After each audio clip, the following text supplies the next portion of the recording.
What's up, Courageous Bestie? Welcome back to the podcast. I'm so excited you are here today. And we're going to be talking about something really, really important, which is the pressure to drink at social events. This same stuff I'm going to be talking about today could be applied to the pressure to do anything that we don't want to do. And how do we cope with that? How do we move through it? And how do we come out the other side living aligned with our truth, with what we actually intended and who we want to be in the world? And so I'm going to talk about when it comes to the pressure to drink at social events, I'm going to talk about when the pressure is internal, like when you want to drink and you're feeling that desire to drink, right? And also when the pressure is external, when other people are pressuring you to drink. And so, yeah, also I'm standing today, so this is a whole vibe. We'll see how this goes. I thought I'd, have that big standing energy for you today. Okay, so the pressure to drink when it's coming from you, when you are, and maybe it's not that you have the desire to drink, but maybe it is that you are vulnerable for whatever reason. Maybe you're going through an intense emotional time. Maybe you are just in the very early beginning of sobriety. So that's really the first story I'm going to tell you is when I had the internal pressure to drink when I was in the very beginning of my sobriety. So here is what happened. My grandfather died, and his funeral was about 1 week after I got out of rehab. It might have been like 10 days. And so I got out of rehab, flew back from LA to San Francisco, right? Got into San Francisco, was about 10 days out of rehab. And then I hopped another flight and flew to the East Coast where it was going to be my grandfather's funeral. It was my dad's dad. And my dad warned me, he was very supportive of me getting sober. My dad's always been very supportive. And he said, I'm going to be drinking. I'm just going to on the phone before I went, he's like, I'm going to be drinking, and I understood that. I understood that the world cannot change to make me comfortable. In fact, the world is not going to change to make us comfortable. And I understood that my dad was going to be drinking to get through the funeral weekend of his father. That made perfect sense to me. I didn't expect him not to. I didn't expect anybody not to, right? Funerals are hard. I never was sober at a funeral before I went to rehab. I know, it's hard to be with emotional discomfort, especially when you don't have that experience and that practice, which is what we're learning up in this podcast, right? We're learning how to be with our emotions, to master emotional sobriety so that we can go to funeral sober. That's so we can do anything in the fucking world sober, right? Because we can. And so I knew it was fair game. He told me he was going to be drinking there. I knew the other relatives, some of them would be drinking as well, right? So I was going to be going into an environment where I'm fresh out of rehab, where I'm staying with them for several days, and everyone's going to be drinking. And I'm going to be sad too because my grandpa died. So I'm going to be going through my own emotional and also everyone around me is going to be drinking. So I had time to have a plan. And this is my recommendation for you, is to have a plan. So if you're going to be around drinking and you're vulnerable because you're in early sobriety, because you're going through something, because you actually do want to drink, it's harder to not drink when we want to drink. It's easier to not drink when we don't want to drink. And for me, it gets easier over the years too. I have not wanted to drink. Gosh, I can't remember the last time I wanted to drink. I think there was a brief moment when I was maybe 6 years sober, something really kind of intense happened. And for a split second, I thought of having a drink. And that was a decade ago. So I don't think about drinking really ever. I don't think about not drinking. It's not hard to not drink anymore. It was in the beginning.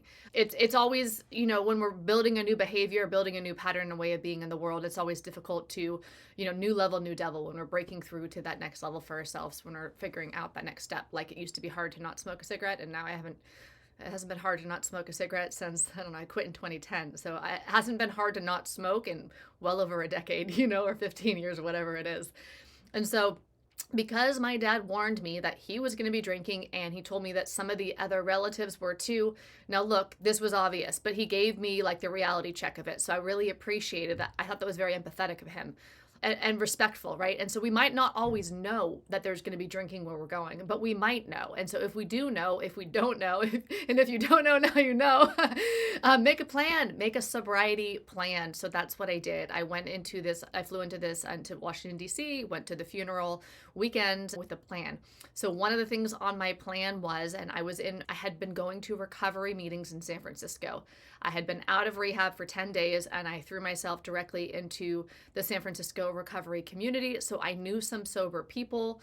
I told them, I was honest, so we got to be honest, right? I told them I was nervous about going to be around drinkers, and that I just felt so, I'd never been to a funeral sober before. I'd never processed any of this stuff, right? And so they helped me come up with a plan. And so this was the plan that I did. This is the plan that I'm inviting you to have. And whether there's a pressure to not drink or pressure, anything that you don't want to do. So have a plan. Here's the plan. Number one, because I was so vulnerable, I was so early in sobriety, the plan that my sober friends helped me make was to check in, to bookend.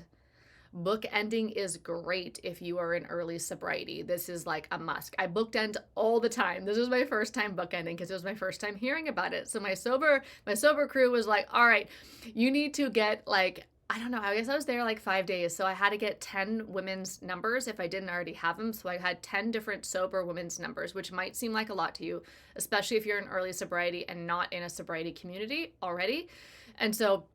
But I was, and so I got these numbers, and my job was to call a woman every morning and call a woman every night. So I am bookending my day. I am checking in with another sober woman in recovery every morning and telling her my sober plan for the day, basically, and checking in with her at night, telling her how my sober day went. Now, because I didn't really have 10 numbers at that time, there were some people that I double called. I called, maybe I'd call this person every other morning and this person every other night, whatever it was, right? But you get the point. I was checking in. And so here's the thing.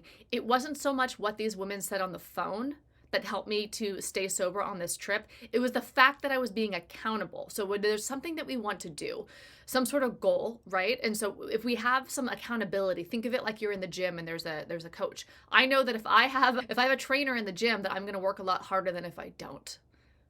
If I have a coach, I'm going to push myself further than if I don't. If I have a sobriety friend check-in group, like a bookending with my sober friends, I'm going to be more accountable to my sobriety than if I don't when I'm in that vulnerable state. I don't need to check in now with anybody if I'm going to go be around alcohol. It's not vulnerable. I haven't had a drink since 2009. Alcohol has not been my problem since 2009. My thinking has been my problem since then. I've had other problems. I had a cigarette problem for the first 6 months of sobriety. I've had relationship problems. I've had other problems in sobriety, but I'm no longer vulnerable, and I do think that if I were to drink, it's a bad idea because there was no evidence in most of my drinking career that it was safe at all ever for me to drink or that I could really control it, right? There's not a lot of evidence there to that. But I'm not vulnerable the way I was. It's not hard for me to be in a social environment where I'm not drinking. I don't prefer it. I don't like to be around drunk people. It gets annoying if everybody's drunk and I'm not, right? And so I bookended with these sober people. I called somebody every morning, every night. That kept me accountable. And so if I knew, if you know throughout the day, now whether this is about sobriety or something else, if you know throughout the day you're going to be calling someone that night and reporting to them that night on how it was, it's going to be more top of mind to not do that thing or to do that thing depending upon what it is. So because I knew I was calling a sober woman every night, even just for 2 minutes or 5 minutes, and look, some of them didn't even answer. I didn't want to call any of them. It's not like it was easy to call. Like, I felt so weird calling people that I don't even know and telling them what my day not drinking was like. It was so awkward. But it was more awkward than that. Everything that led up to me going into rehab, right? Alcohol almost killing me. So I was willing to live. That's what I was doing. My life was on the line. I was willing to live. I was willing to do something new to get a new result. That's basically what it was. I didn't give a fuck about how uncomfortable I felt in order to keep that result. Alcohol almost killed me. So I was doing what I could to stay sober, which meant picking up the phone, which often felt like 500 pounds, and calling somebody that I don't even know and telling them that I'm insecure, I'm anxious, I'm freaking out, but I didn't drink today, right? So I was willing to do actions that were going to get me the result I wanted, which was another day of sobriety. That one day at a time, it really helps in the beginning. And so, I was one day at a timing. I was one afternoon, one moment, 1 hour, whatever at a timing through this funeral in early sobriety. Another thing I did is my aunt lives right near there. And so my mom's sister, so it wasn't her dad that died. It was my dad's dad, right? So my mom's sister was there. So I went to my aunt's house for the weekend and stayed with her, and she picked me up and she drove me to the events. And so I was able to attend half of the funeral stuff, not actually staying in the house where everyone was drinking. She wasn't drinking. She didn't drink with me that weekend, or she didn't drink that weekend because I was there. I'm not sure that she's even a big drinker anyways, but she respected my sobriety and knew that I was there and I was really vulnerable, and she helped me out. So there was somebody. And again, what this is going to take is it's going to take accountability to yourself and to the goals that you want to have. If you want to be sober, you kind of got to tell people that you want to be sober. You got to let them get on your side and on your team. You have to let them support you. They can't support you if they don't know that's your mission. So when you have a goal like staying sober and not wanting to drink, even if you're around alcohol, if the people around you, at least one person, right, one sort of support person knows that you are not drinking and maybe even why you're not drinking, it's going to be a lot easier to not drink, to be accountable, to have that support, to have that person you can talk to help get you through whatever feelings are arising that are uncomfortable. Because usually we were drinking over our feelings, weren't we? We don't want to feel bad. We don't want to feel uncomfortable. We don't want to have this social anxiety or feel mourning at a funeral. Nobody wants to grieve, like it's difficult to feel all these emotions and to feel socially awkward and everything else. But it is more difficult to slowly kill ourselves with alcohol. So we do what we can, right? So those are some of the things that I did to help me. I think I also looked up recovery meetings. I recall going to, this was 2009, guys. So I'm trying to do my best here to recall it. I went to at least one, if not two, recovery meetings while I was out there. And that was helpful too, just to check in. But any way that you can check in with some sort of support person, group, support of a loved one, whether it's a sponsor, a therapist, a community, a friend, your dog, and just let a person know how you're doing. Let them know how you're doing. Like, let them know what's going on with you. Just have that space where you can just exhale and tell the truth. There's something so cathartic and healing about being able to tell the truth to somebody who is empathetic and can hear you. We need to be heard, right? When we tell the truth, we need to be heard. One other thing that I did while I was at the funeral, in the funeral group and in the funeral community, like at the house, was I took breaks. So if I ever felt really uncomfortable, either because of alcohol or just because early sobriety is really uncomfortable. So this is like 10 days out of rehab. So I'm like 40 days sober, which is like still quite a hot mess. I'm coming off benzos. I'm all sorts of like scrambled brain, just trying to like get through the day. Even if I'm not around alcohol, it was hard to get through the day at that point, to be honest. And so I took breaks. I took my timeouts. I had like little sober timeouts, So I took a little sober timeout. I would go to the bedroom and I would just sit in there on the bed and calm myself down. I would breathe. And just clear my head, just have a moment to myself, just kind of like recenter and regroup. And I could text a friend if I was in there if I wanted to, or I could just breathe or whatever, but just like a moment to not have to deal with people, not have to be triggered, not have to be in my emotion, not have to look at people drinking and whatever it was. So the sober timeout is always available. You can always go and take a sober timeout. Oh my God, that totally reminds me of something. So it was like a couple years later when I was more like 2 years sober. I was living in this apartment in San Francisco where I had all these big closets for some reason. I had these like 3 or 4 like big closets. And so one of them I turned into an office. One of them I turned into a meditation room. And so, they were quite big. So I had this like bamboo mat in one of them, and I had a meditation cushion on the floor. I had my affirmation on the wall. Really at that time, my affirmation, it was more of like a contemplation question. It was, what is my purpose? I'll tell you about that more later, but I was really wanting to know what my purpose in sobriety is, or my purpose now that I felt like I had a second shot at life. And so I had this meditation room, and I had this, if I ever had a sponsee someone that I was sponsoring in recovery come over and they were like super frantic, I would, I would just be like, all right, go in there, meditate for like 3 minutes. I'll knock on the door when you're done and then we'll start our session. Right. And so that was like what I'd do. And I did it because I was still so anxious at that time. Right. I needed a minute too. If somebody comes over with all this energy, let's both. So I would meditate like out in my living room and they would meditate in the meditation room. And then we'd come back together just so that we can have a little bit of time, or they could have a little bit of time. Right. Or I'd make a tea while they were meditating or whatever it was. But if I saw somebody was super frantic, I would have them go to the meditation room and go do a meditation. Now, part of the reason for this too is that I know that it's really hard to do some sort of spiritual practices or practices that'll regulate and calm our nervous system down. And so something like meditating could be very hard for us to do in early sobriety, or things that are good for us, right, that are going to help us. We have a lot of resistance, a lot of internal resistance. I know I did. And so I knew that if I invited them to go have a meditation, they would at least have that one meditation a week and they would start building a practice for them. because at least every time they come to my house, they can go and have their meditation. And over time, that's going to build up, because I know about meditation, right? Neurogenesis. They're building new neural pathways in their brain that are going to bring them to a life that they more prefer, which is a more peaceful, calm, and centered life aligned with the truth of who they are, which is actually who they want to be in sobriety. So sending them to the meditation room actually helped me in the moment if they were super frantic, right? So like, okay, you go calm down. But also it was helping them. So there was like all these different reasons why I thought that was like a fun idea. It was just like an inspired action. And that's really what I think is the right thing to do for anybody, anytime, always, is to take that next right inspired action. There's a wisdom flowing through us. And when we trust that intuition flowing through us and take that action is the right action for us at that time. There is no way. There is no one way, you know, there's no one way up the mountain, right? There is no one path up the mountain. But for me, the right way is the way that I feel called to do it in the moment. And so it's a journey about recovering. Like for me, recovery, like alcohol recovery, like at a certain point in time, we're recovered from alcohol, and it's really about recovering our intuition. That's my journey. It's about recovering my intuition and trusting the wisdom deep inside me. So this tangent's really long. Ooh, welcome to my tangent. And so she said it later. I don't know if she was like sharing at a recovery meeting or if she said it to me. She called these sober timeout. She's like, yeah, my sponsor always puts me on sober timeout. So if I go freaking out at my sponsor's house, she puts me on a sober timeout. I'm like, oh my God, that's really funny that was her perspective. But yeah, I just like the idea of a sober timeout. And sometimes, especially in early sobriety, we need a sober timeout. And it might be while we're around alcohol and we're feeling pressurized. Now, if you're in public and you're feeling that pressure to drink, you can still take a sober time out. I heard somebody once call it like the pee and pray. You can call it whatever you want. Take a sober time out. Go to the bathroom. Go to your car. Go outside. Walk around. But going to the bathroom and taking a moment to reconnect to yourself, to your breath, to your higher power, to your intention to stay sober, whatever it is, feel your heartbeat, notice, like do whatever you need to do in the bathroom to come back to the reality of you want to stay sober throughout the rest of the night, even if you're triggered, right? So the sober timeout is what's on offer here.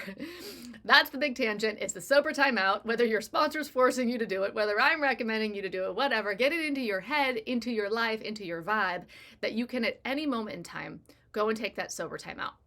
I still take timeouts sometimes, and it's not that I take what I would call a sober timeout anymore. That's not really where I'm at in my journey with sobriety, but I will take a nervous system timeout. Like if I'm super activated and triggered, I will go to the bathroom and calm myself down so that I can come back out, rejoin the conversation that activated me from a more calm and centered place so that I can deliberately and consciously create my life.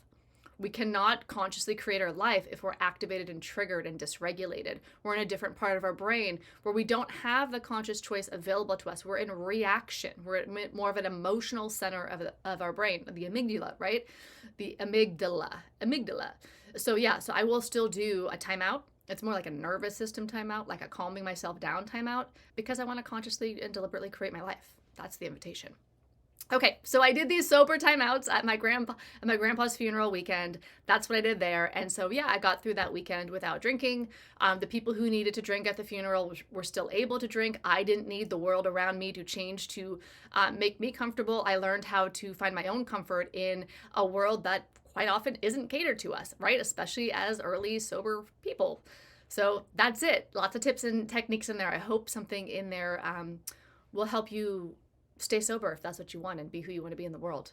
And have a plan. Have a plan in advance of how you're going to do it, how you're going to get through that hard thing and stay on track, especially when you are vulnerable. My name is Bestie Kirsten, and I have a secret. My secret is that I found a way out of early sobriety anxiety, out of the emotional overwhelm, out of the lack of confidence, the imposter syndrome, and not knowing my way forward in life. I found a way through, and I will tell you my secret to feeling comfortable, confident, and courageous in sober skin in my free mini course. Just go to sobrietybestie.com/YouTube and I'll give you my free mini course, The Secret to Feeling Comfy, Confident, and Courageous in Sober Skin. So I'll see you there inside the free mini course.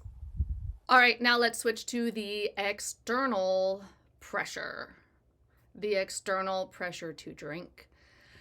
Oh man. Okay. So I was 7 or 8 months sober, probably 7, about to turn 8 months sober. I was in Sydney, Australia. I was there on a work trip. I was an international consultant at this point. I had been flown to Australia to work with this company, consulting on their business for like 5 weeks. And starting out the gate when I got there, now just a little bit of background really quickly. So I worked for this one company for 3 years before I got sober. I got laid off at the beginning of September. A couple weeks later, I got sober. Then in sobriety, this company in Australia called me up. They knew me because they were a competitor of the company that I worked at before. We actually were business partners in some ways before, right? And so they called me up and said, "Do you want to come out to Australia and consult for us?" I said, "Sure." So I had already met these people in real life. I had met them in real life at a New York convention where I was drunk as fuck. We used to get so drunk at these things. Like, that's what it was. We do the business meetings all day long, and then we'd go out and go to a nightclub, and everyone would get bottle service, and everybody would, do all the business work at day and then bond at night. So I really knew these people. Like, I knew, well, not really knew, I knew them party wise, but I also knew them business wise, but all the people in the industry. And so I think what happened, because I didn't tell them I was actually sober or why, or that I had gone to rehab. So here's mistake number one. I'm hanging out with people who don't know my boundary. Where I was at my grandfather's funeral, they knew my boundary. Everybody there knew I was sober, or trying to be, right? That I was in early sobriety. When I was in Australia, I didn't tell anyone. I did not tell them that I went to rehab and I was sober. I was like, not embarrassed about it, but I wasn't comfortable talking about it. Not yet. And so I was there. Right away, it was clear that my Australian friends thought they were getting their little drinking buddy from a year ago when I met them in New York. And so they think that I'm supposed to be drinking with them. That was obvious because one day my boss, like day 2 or 3 or whatever, comes to my desk in the afternoon and like slams a shot on my desk, and he's holding one. He's like, "Cheers." And he wants me to have a shot with him at work. And I'm like, oh shit. And I was like, no, I don't feel like it right now. And so I was super uncomfortable because my boss kept trying to get me to drink like during work and stuff. And so one night we were out at this party for work in Australia, and so I'm in a bar, and my boss is there, and he's telling this person at the bar that, "Oh yeah, Kirsten says she doesn't drink right now. She says she's sober. She was just in India for a month doing yoga. She's on this yoga kick now. She's been doing all this yoga this year." Yeah, I was doing yoga. I had just got certified at 3 months sober in Ashtanga, right? And then I was in India at like 5 months, 6 months sober for a month doing more yoga. But I was doing that not because I'm trying to be healthy and that's why I'm on a break from drinking. It was because I was struggling with my life and I knew that this was going to be helpful for me, right? But so he's thinking this one idea about me. He's like, yeah, she's trying to be healthy right now. She's doing all this yoga and going to India. So it's just a matter of time until she drinks again. It's definitely going to be while she's in Australia. Let's take bets on it. So this person that I don't know and my boss is with me there. The three of us are standing there. And my boss is like, "I bet she drinks. Maybe she won't drink tonight, but she's going to drink in the next 3 days is my bet. What's your bet? How many days do you think until she drinks?" And I'm just standing there like my whole insides are just like, "Oh, fuck." I wanted to drink that night. I really did. I felt so uncomfortable. I was so anxious. I was so uncomfortable in my skin. I just felt so awkward. And then they're pressuring me to drink. It was so intense. And then they go to the bar and they're like, "What do you want?" I said, "A soda water with lime." So they get me a soda water with lime and I go to drink it. And as soon as it gets to my face, I can smell the vodka in it. And then I I double check, triple check. I'm like, holy shit, they spiked my drink. So I go to the bar, I order a soda water with lime, and I put my drink behind the tree. There's like a tree there, a plant. I hide my drink that they gave me, and I grab a fresh one from the bar with no alcohol in it. So I start drinking it because I think, okay, I'm just going to play this off. If they think I'm drinking the vodka one, maybe they'll leave me alone and I'll be safe, right? So I'll just drink the non-alcoholic one and let them think whatever they think. But it was so stressful. It was so stressful because my boss was trying so hard, everything he could do, like manipulating everything very aggressively, trying to get me to drink. He got this like rum punch drink that was like this big drink with all these straws in it, and there's all these straws sticking out, and he sticks it into my face. He starts drinking one, and the straw is like bumping into my face, and he's like poking me, and he's like, "Drink, drink, drink, drink, drink." And he was so annoying. Like, it was so frustrating. I was so dysregulated and so anxious that I almost drank just to shut him the fuck up. Like, I was so just like, if I drink, he'll go away. And then I'm like, wait, I can't drink. I'm freaking out.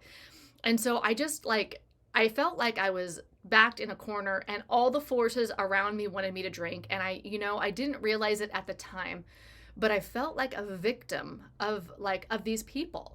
I was totally victimizing myself. They're trying to make me drink. They're taking bets on when I drink. They're spiking my drink. They're putting drinks in my face. They're doing all this. They're doing all of this, right? I am a victim of these people who want me to drink. They want their old drinking buddy back, right? I get it. I would want my old drinking buddy back too. I don't blame them. I get it. I was just, now I understand, but at the time I was super vulnerable. So some of the stuff I had heard in recovery came back into my head. And before that moment, I had never been willing to pray in sobriety. And so I went into the bathroom and I was desperate as fuck. And I just put my hands in prayer and I closed my eyes in the bathroom stall. This was definitely a sober timeout. And I just said, God, if you're there, help me to not drink tonight. I am desperate. I am so desperate. I want to drink. They want me to drink. I'm fucked. If I drink, I'm fucked. If I drink, I'm going to die. This is fucked. Please help me get out of here tonight without drinking. Please help me get out of here tonight without drinking. I was so desperate. And that was my first real prayer in sobriety. I wasn't willing to pray before that. And so I made it out of that bar that night without drinking. And the next day I went to a recovery meeting in Australia in Sydney. And I remember the podium of this recovery meeting, there was a sticker on it and it said slip with the little dots, S.L.I.P. It said slip, sobriety losing its priority. And I was like, holy motherfucking shit. I'm slipping right now. My sobriety is losing its priority. I'm not a victim of anything, because the truth is that we're not victims. I was not a victim of these people wanting me to drink. I was not a victim of being in a bar. I was not a victim of being around people who don't know that I'm sober. I was choosing all that. And when I can see that I'm choosing what is not working for me, what is blocking my goals, what is almost putting myself into harm's way, I was choosing to be in harm's way. And when I can see that I'm not a victim and I can see that I have a choice and that I'm choosing all the things in my world, essentially, then I can choose better. I can choose a new way. So I do believe that there are times when we are actual victims, that we are actually victimized by certain things, right? I've definitely been a victim in very specific, isolated circumstances, or maybe even repeated, right? But I'm not a victim. Victim is a mentality and a mindset that we don't have to live in anymore. We can choose to live in an empowered mindset. We can choose an empowered way to look at the world. And the more that we choose an empowered way to look at and engage with the world, first of all, the more likely we're ever going to be sober, right? Because it's going to require some empowered thinking. But also we can consciously and deliberately create our life. So when I realize that I'm choosing to be in a bar with people who want me to drink, people that I used to drink with, people who don't know that alcohol almost killed me, that I don't know that I went to rehab, and I don't know anybody in the country, and I don't have a phone that can call anybody, I could choose something different. And that's what I did. I chose something different. So I dove in, I got some numbers of sober people in Australia, and I made a sobriety plan for the rest of my trip there that I followed, that enabled me to, or really helped me stay sober for the rest of that trip. I didn't ever tell anyone at that company that I was sober. I didn't feel comfortable. I didn't feel comfortable telling them why I was sober. I just told them I wasn't drinking. But I was still able to figure out a sobriety plan that they didn't need to know about. The world is not going to conform to us. To expect the world will conform to us is delusional. It's not reality. That's not how it works. I can't expect them to not want me to drink, or to not drink around me, or to not give me drinks. But I can choose to stay out of harm's way. I can choose to engage with people who understand what my best is, like staying sober, that I need to stay sober. And so I also want to tell you one other quick story about another time right before I went to Australia. So this is 7 months sober. This is all the first year of sobriety, pressure to drink stuff. So it was my roommate's 30th birthday. And any birthday, especially one with a 0 on it, or even a 5, right, every day is a reason to drink, but especially a 30th birthday. And we were roommates for 5 years, most of that before I got sober. We went to UCLA together, so I went down to grad school in UCLA, and she was my roommate. We moved back up. It's her 30th birthday, so she's going to start off at this bar where we used to go drink at with all of the people that I used to drink with, right? Starting off there, and then some sort of party bus is going to pick us up and take us bar hopping. That's the plan. And that's fine. That's what she wants to do with her 30th birthday. I get it. I had my 30th birthday, we went to wine country and did in a limo and did wine tasting, right? So I understand the party bus wanting to drink on your 30th birthday thing. And she came with me on that, right? So now it's her turn because she was a little bit younger than me. What I told her was I had some boundaries. I will come to the first bar to celebrate you and your birthday, but I will not go on the party bus and to the bar hopping, but I'll come to the first bar. And she's, that's fine. That's great. And she understood that I was sober. She understood that I drank a lot. And she was happy that I was sober because she loved me, but also she saw how much I was drinking. She was my roommate the last several years of my drinking.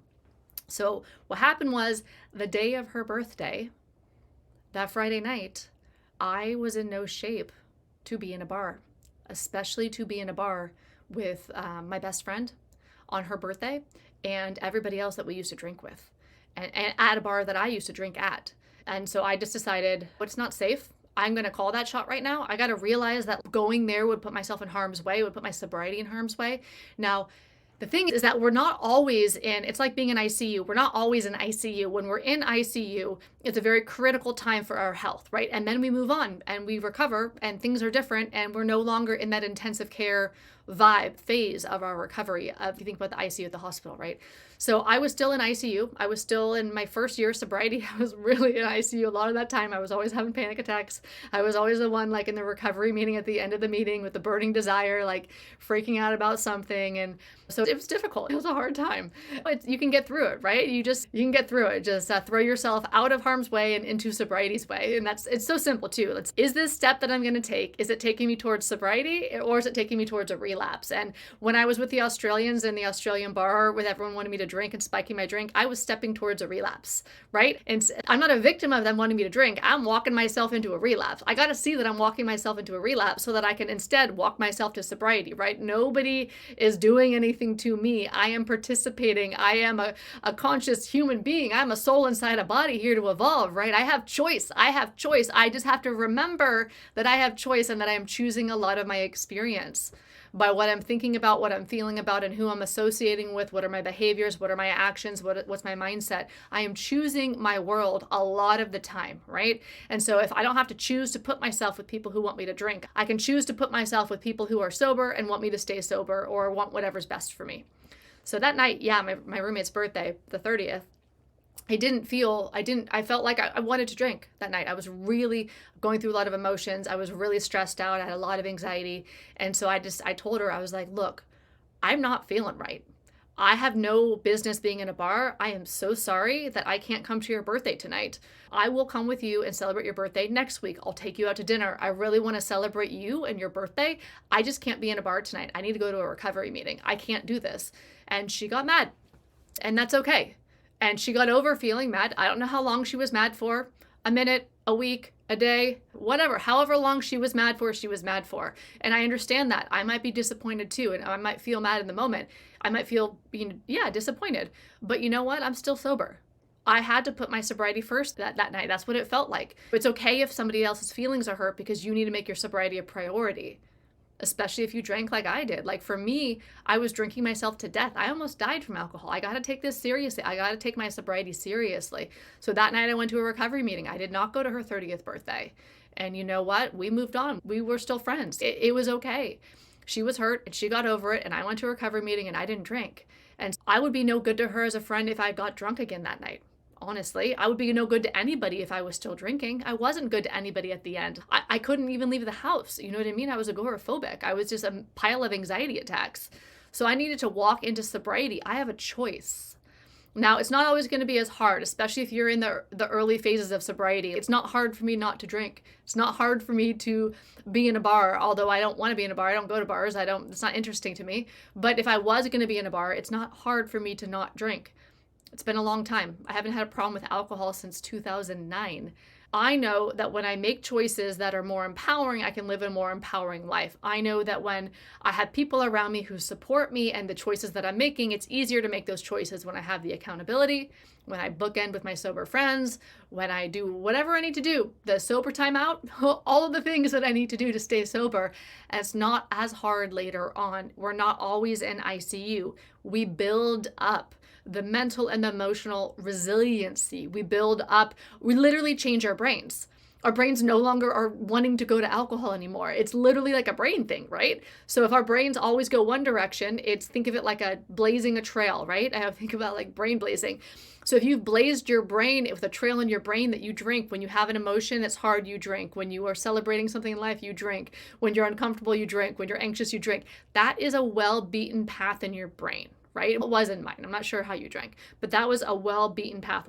Whenever these emotions come up, I drink. So now in sobriety, we're blazing a new trail in our brain. So when I feel uncomfortable, I do something else. I call a sober friend. I do a sober timeout. I go to the bedroom or the bathroom, and I like chill out, right? I breathe. I journal. I pray. Whatever. So we're blazing new trails in our brain. Eventually, we don't have that brain anymore. We might have a vulnerability to go down that trail again and to go drink again, but we're literally recreating our brains. The shape of our brain is different. So it's not as hard later on because we're working with a different brain. We have more impulse control.